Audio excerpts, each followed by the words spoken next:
Number one, put God first. Put God first in everything you do. Everything that you think you see in me, everything that I've accomplished, everything that you think I have, and I have a few things, everything that I have is by the grace of God. Understand that.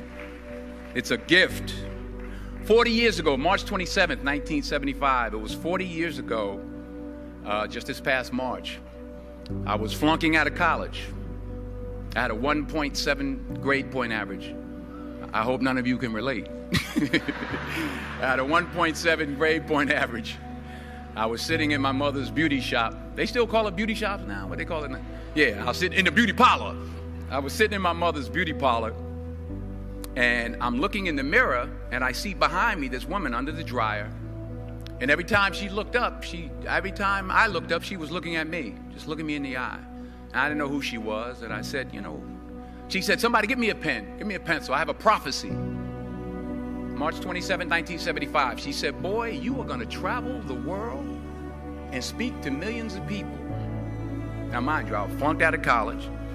I'm thinking about joining the army. I didn't know what I was going to do, and she's telling me I'm going to travel the world and speak to millions of people. Well, I have traveled the world, and I have spoke to millions of people. But that's not the most important thing, the success that I had. The most important thing is that what she taught me and what she told me that day has stayed with me since. I've been protected. I've been directed. I've been corrected. I've kept God in my life, and it's kept me humble. I didn't always stick with him, but he always stuck with me. So stick with him in everything you do. If you think you want to do what you think I've done, then do what I've done and stick with God. Number two, fail big. That's right. Fail big. Today is the beginning of the rest of your life, and it can be very frightening. It's a new world out there. It's a mean world out there, and you only live once. So do what you feel passionate about. Take chances professionally. Don't be afraid to fail. There's an old IQ test, was 9 dots, and you had to draw 5 lines with a pencil within these 9 dots without lifting the pencil. The only way to do it was to go outside the box. So don't be afraid to go outside the box. Don't be afraid to think outside the box. Don't be afraid to fail big, to dream big. But remember, dreams without goals are just dreams, and they ultimately fuel disappointment.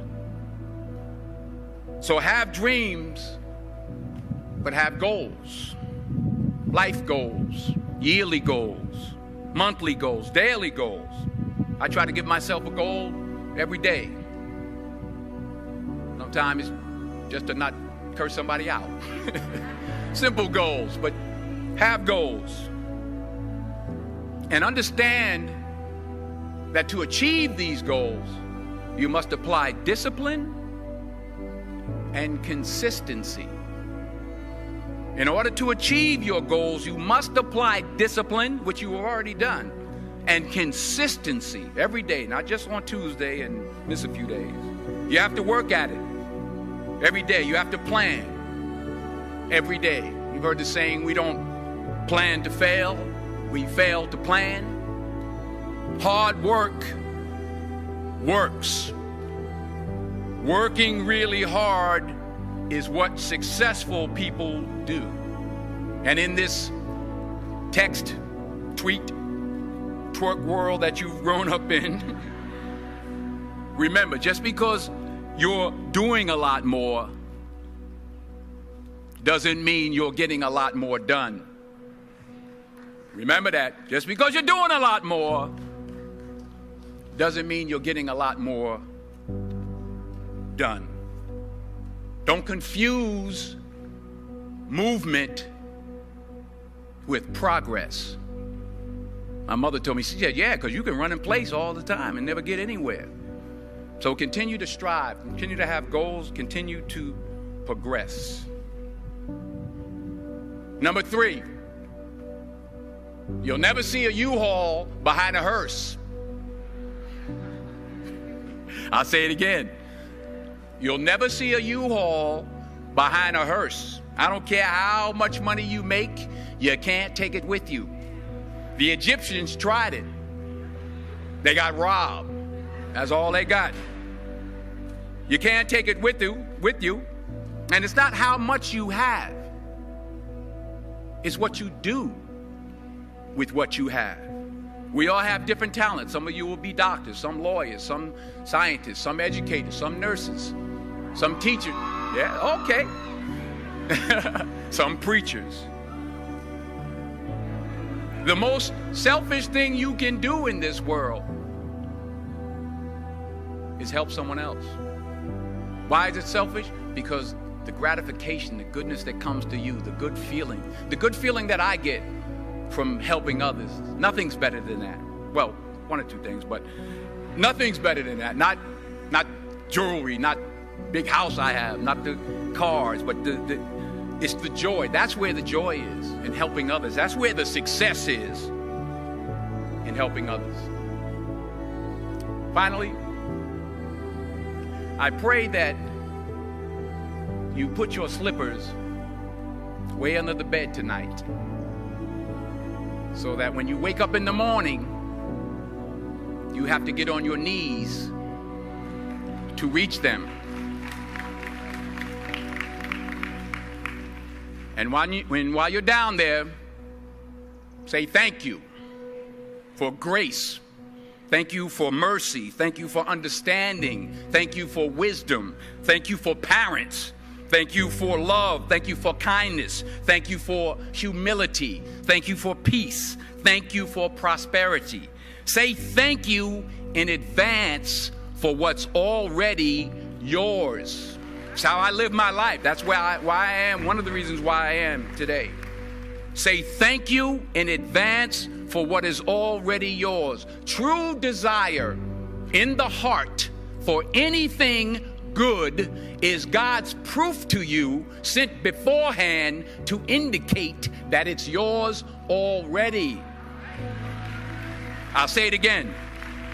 True desire in the heart, that itch that you have, whatever it is you want to do, that thing that you want to do to help others and to grow and to make money, that desire, that itch, that's God's proof to you, sent beforehand already to indicate that it's yours. And anything you want good, you can have. So claim it. Work hard to get it. When you get it, reach back. Pull someone else up. Each one, teach one. Don't just aspire to make a living. Aspire to make a difference.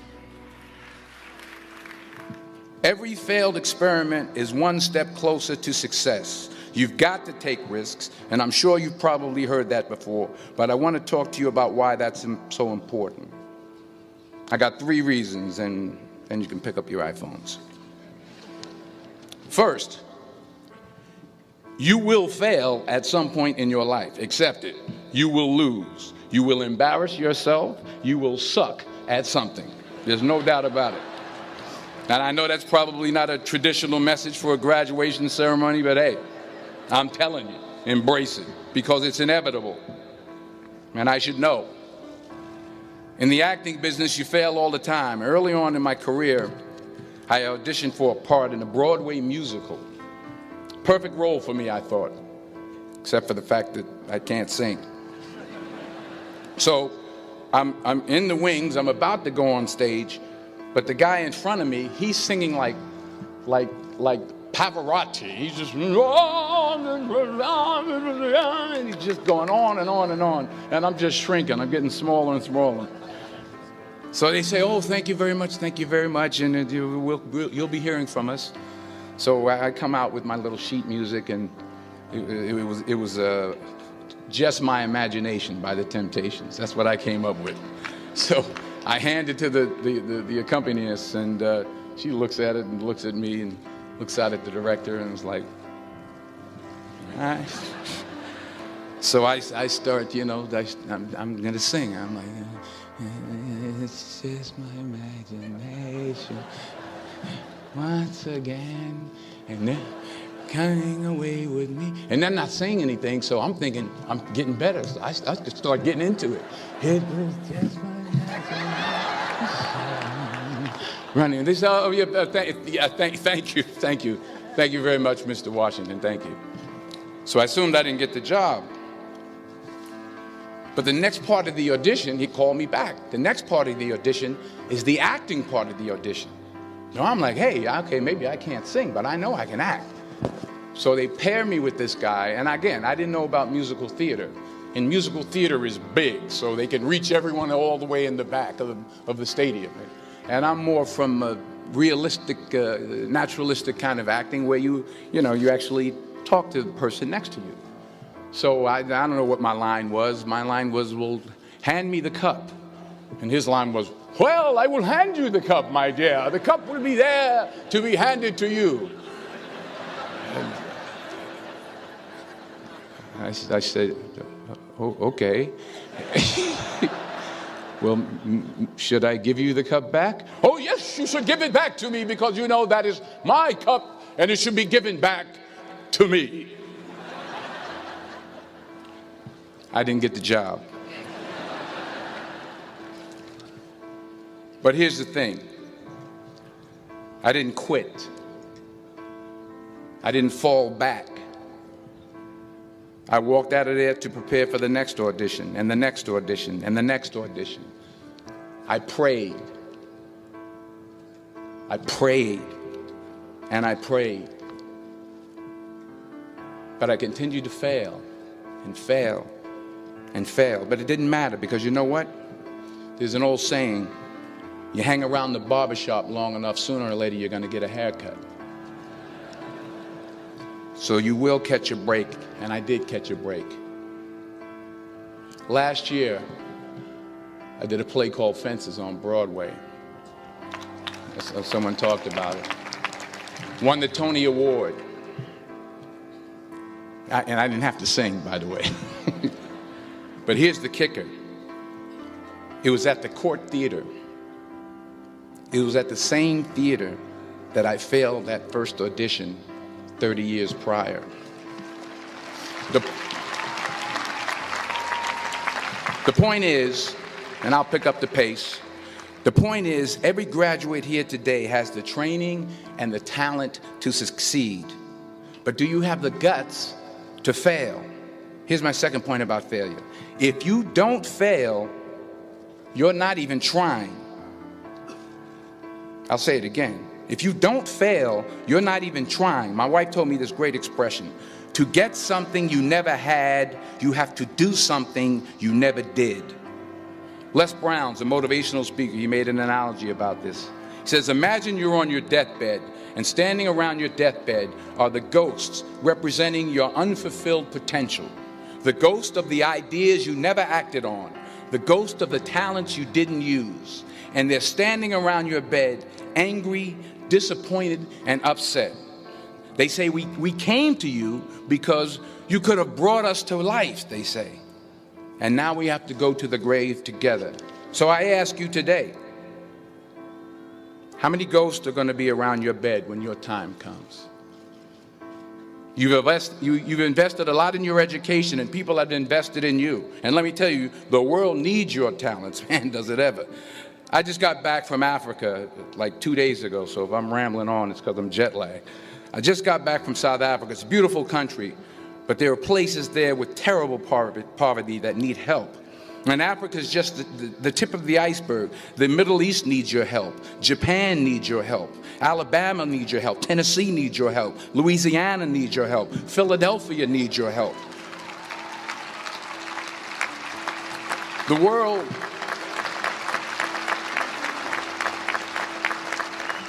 world needs a lot, and we need it from you.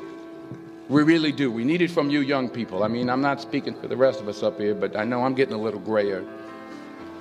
We need it from you, the young people, because remember this. So you got to get out there.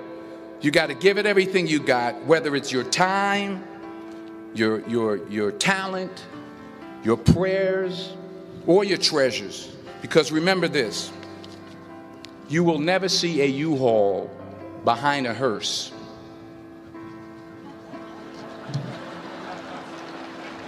I'll say it again. You will never see a U-Haul behind a hearse. You can't take it with you. The Egyptians tried it, and all they got was robbed.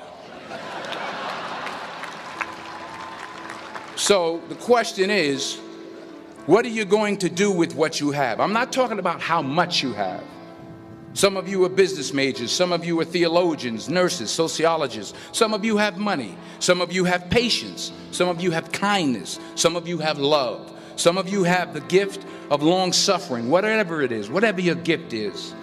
What are you going to do with what you have? All right, now here's my last point about failure. Sometimes it's the best way to figure out where you're going. Your life will never be a straight path. I began at Fordham University as a pre-med student. I took a course called cardiac morphogenesis. I still can't say it. Cardiac morphogenesis. I couldn't read it. I couldn't say it. I sure couldn't pass it. So then I decided to go into pre-law, then journalism. And with no academic focus, my grades took off in their own direction. Yeah, down. I was a 1.8 GPA one semester, and the university very politely suggested that it might be better to take some time off. I was 20 years old. I was at my lowest point. And then one day, and I remember the exact day, March 27th, 1975, I was helping my mother in her beauty shop. My mother owned a beauty shop up in Mount Vernon. And there was this older woman who was considered one of the elders in the town. And I didn't know her personally, but I was looking in the mirror, and every time I looked at the mirror, I could see her behind me, and she was staring at me. She just kept looking at me. Every time I looked at her, she kept giving me these strange looks. So she finally took the dryer off her head and she said something I'll never forget.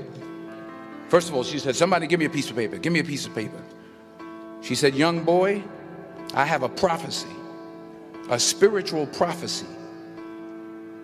She said, "You are going to travel the world and speak to millions of people." Now, mind you, I'm 20 years old. I'm flunked out of school.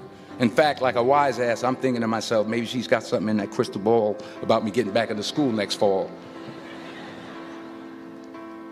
But maybe she was on to something, because later that summer, while working as a counselor at a YMCA camp in Connecticut, we put on a talent show for the campers. And after the show, another counselor came up to me and asked, "Have you ever thought about acting? You're good at that."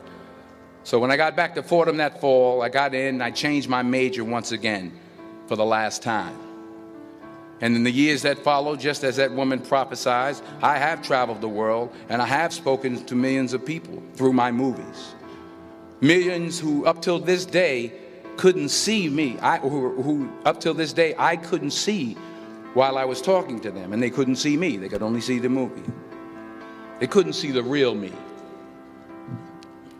But I see you today, and I'm encouraged by what I see. And I'm strengthened by what I see. And I love what I see.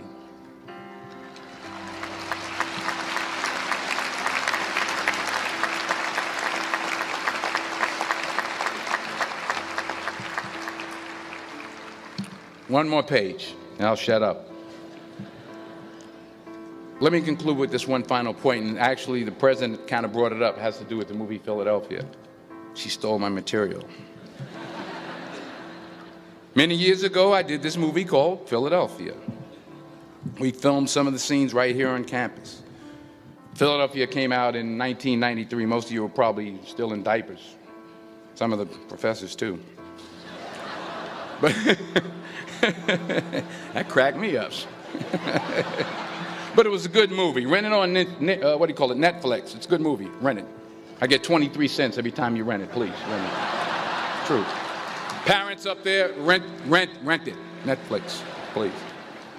Tell your friends too. It's about a man played by Tom Hanks who's fired from his law firm because he has AIDS. He wants to sue the firm, but no one's willing to represent him until a homophobic ambulance chaser lawyer, played by yours truly, takes on the case. In a way, if you watch the movie, you'll see everything I'm talking about today. You'll see what I mean about taking risk or being willing to fail. Because taking risk is not just about going for a job. It's also about knowing what you know and what you don't know. It's about being open to people and to ideas. In the course of the film, the character I play begins to take small steps, small risks. He very, very, very slowly begins to overcome his fears. And I feel ultimately his heart becomes flooded with love. And I can't think of a better message as we send you off today. To not only take risks, but to be open to life, to accept new views, and to be open to new opinions, to be willing to speak at a commencement at one of the best universities in the country, even though you're scared stiff. While it may be frightening, it will also be rewarding.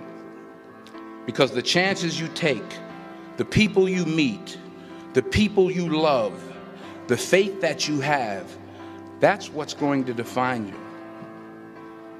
So members of the class of 2011, this is your mission. When you leave the friendly confines of Philly, never be discouraged. Never hold back. Give everything you got. And when you fall throughout life, and remember this, fall forward.